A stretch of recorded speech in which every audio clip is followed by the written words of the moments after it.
और मैंने तो खंडहर ही छोड़ के गया था। मैं भी रास्ते में चलते चलते देख रहा था कि जो गोलाकोट छोड़ के गया था वो कहाँ गया। गोलाकोट में विराजमान निर्यापक मुनि पुंगव श्री सुधा सागर जी महाराज सत्संग 31 दिसंबर को तीर्थोदय तीर्थ क्षेत्र गोलाकोट पहुंचे और कुछ ही सालों में इस तीर्थ के बदले स्वरूप पर मुनिवर ने हैरानी जताई। मुनिवर बोले, ये वो गोलाकोट नहीं है जो मैं छोड़ कर गया था, ये तो कोई इंद्रपुरी लग रही है। ये तो गोलाकोट नहीं है जो मैं छोड़ के गया था, ये तो कोई इंद्रपुरी लग रही है। लेकिन हाँ, कोई ऐसा वैभव लग रहा है, ऐसे परकोटों में घूम रहा है जैसे समोसन में परकोटे बनाए गए ना। एक परकोटे में जाओ तो खातिका है, एक में जाओ तो कल्प वृक्ष है, एक में जाओ तो चैत वृक्ष है। ऐसे ही यहाँ लग रहा था। मुझे यही पता नहीं चल रहा कि मैं किस रास्ते से आता था और जाता था और आज किस रास्ते से आया। कल मैं अब सारी यादें शांति से ताज़ा करूँगा, क्योंकि हमारी तो वो पगडंडियाँ थीं, जहाँ कोई नहीं जाता था वहाँ हम चाकर के पगडंडी बनाते थे।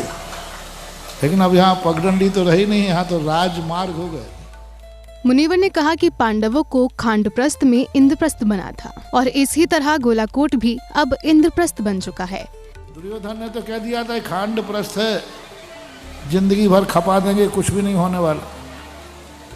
लेकिन पांडवों को खांडप्रस्थ में दिखा इंद्रप्रस्थ, और आज इंद्रप्रस्थ बना दिया और आज तक वो दिल्ली के रूप में प्रसिद्ध है। दिल्ली जो स्थान है यही खांडप्रस्थ था, हस्तिनापुर का। ऐसा ही गोलाकोट की जो टीम बैठी है, एस के जैन साहब हैं, राकेश बाबू हैं, राजधानी वाले, सब सारी दिल्ली यहाँ आई तब खांडप्रस्थ से इंद्रप्रस्थ बना है। दिल्ली जो है खांडप्रस्थ से इंद्रप्रस्थ बना। दिल्ली कोई अच्छा स्थान नहीं था, बिल्कुल बेकार का स्थान था, बिल्कुल बेकार। दुर्योधन ने तो ये मान के दे दिया था कि ये खांडप्रस्थ किसी काम का नहीं है। पांडव जिंदगी भर पत्थर फोड़ फोड़ करके मर जाएंगे, एक झोपड़ी भी नहीं बना पाए। निर्यापक मुनि पुंगवश्री ने आगे कहा, मैंने अपनी जिंदगी में सबसे ज्यादा जो उजड़े क्षेत्र देखे थे उनमें से पहला था गोलाकोट। ऐसा ही संसार में यदि सबसे कोई उजड़ा हुआ क्षेत्र था, पिछड़ा हुआ क्षेत्र था, तो मैंने जिंदगी में बहुत सारे उजड़े क्षेत्र देखे। सबसे ज्यादा उजड़ा हुआ क्षेत्र था गोलाकोट पचराई। सबसे ज्यादा एक जैसा उजाड़ मैंने कहीं देखा नहीं। देवगढ़ को मानते थे लेकिन वो भी ज्यादा नहीं था। लेकिन यहाँ तो इतनी बुरी हालत थी, इतनी बुरी हालत थी कि कभी कोई लग कहते महाराज जी कुछ भी नहीं है, सिर से पहाड़ फोड़ने के बराबर है। लेकिन मैंने उस समय भी कहा था कि घबराओ मत, एक खंडहर बता रहे हैं कि इमारत कभी बुलंद थी और एक दिन कोई पसीना बहाएगा, बताएगा कि भविष्य भी इसकी इमारत कितनी बुलंद है। साथ ही मुनिवर ने गोलाकोट तीर्थ क्षेत्र कमेटी से पूरे देश के जैन तीर्थ कमेटी से कोचिंग लेने की बात कही। और मैं तो कहना चाहूँगा कि जिस ढंग से विकास किया है कमेटी ने, सारे भारत के जैन तीर्थ वालों, क्षेत्र को विकास यदि करना है तो इसकी कोचिंग तीर्थोदय तीर्थ क्षेत्र गोलाकोट कमेटी से लो। कोचिंग लो, कैसे विकसित होते हैं, कैसे जंगल बनते हैं भी बगीचे।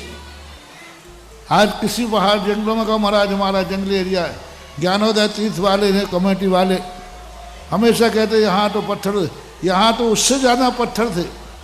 आज ज्ञानोदय कमेटी से कहूँगा कि भली ये क्षेत्र छोटा है, तुम्हारी बहुत बड़ी कमेटी है, तुम बहुत बड़े आदमी हो, लेकिन थोड़ी कोचिंग ले लो तीर्थोदय तीर्थ क्षेत्र से, तो तुम्हारा क्षेत्र भी हरा भरा हो जाए।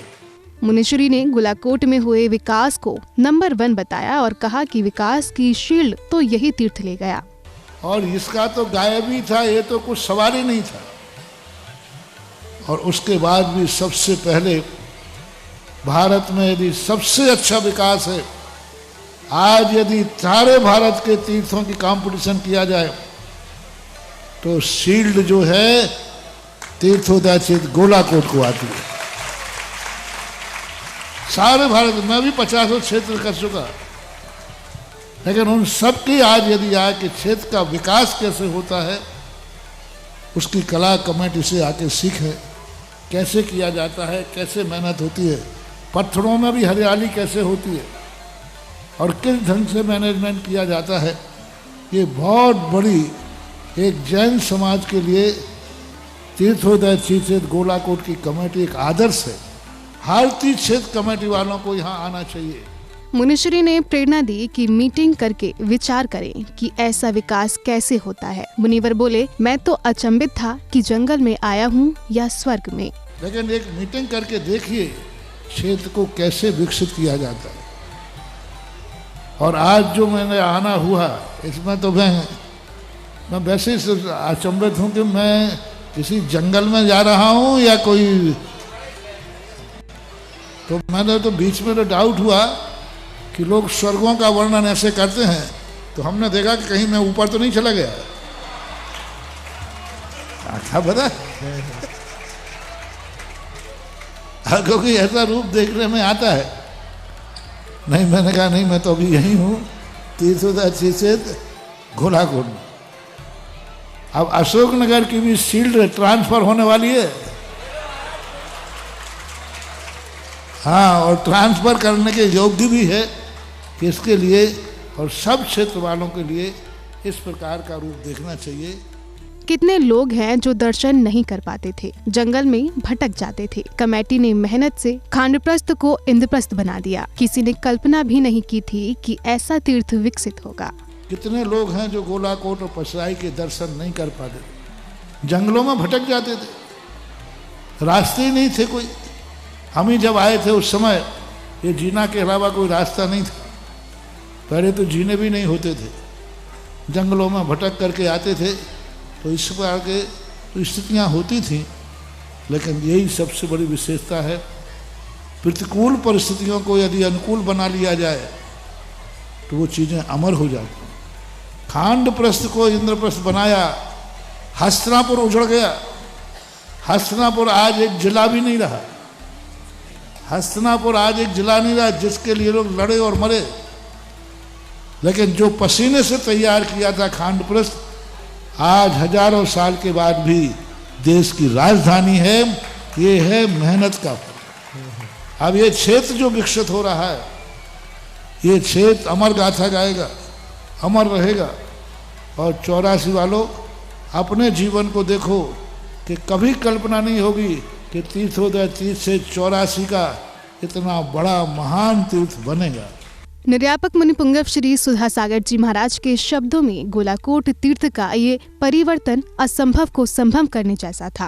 कभी उजड़ा और दुर्गम रहा ये क्षेत्र आज सुव्यवस्थित, विकसित और श्रद्धा का सशक्त केंद्र बन चुका है। मुनिवर की दृष्टि में गोलाकोट ने ये सिद्ध कर दिया है कि संकल्प, सेवा और समर्पण से खांडप्रस्थ भी इंद्रप्रस्थ बन सकता है। जन फोकस के लिए गोलाकोट मध्य प्रदेश से ब्यूरो रिपोर्ट।